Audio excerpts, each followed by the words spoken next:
بسم اللہ الرحمن الرحیم نحمدہ ونصلی علی رسولہ الکریم اما بعد۔ محترم ناظرین، کامیابی کسے کہا جاتا ہے اور قرآن پاک کی نظر میں کامیابی کا کیا معیار اللہ نے بیان فرمایا؟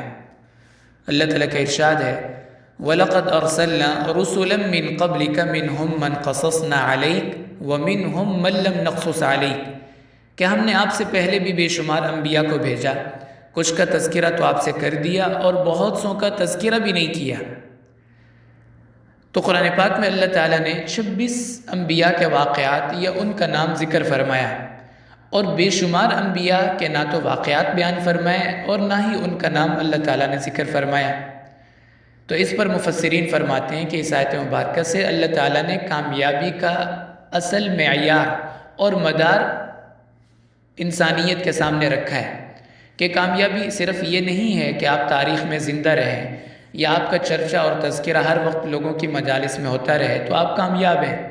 بلکہ کامیابی کا تصور یہ ہے کہ آپ اپنے مقصد زندگی میں کس قدر اس کو حاصل کر سکیں ہیں، اللہ تعالیٰ کے احکام کی آپ نے کتنی بجا آوری کی ہے، کیونکہ انبیاء علیہم السلام وہ اس کائنات کی عظیم ترین اور کامیاب ترین ہستیاں تھیں،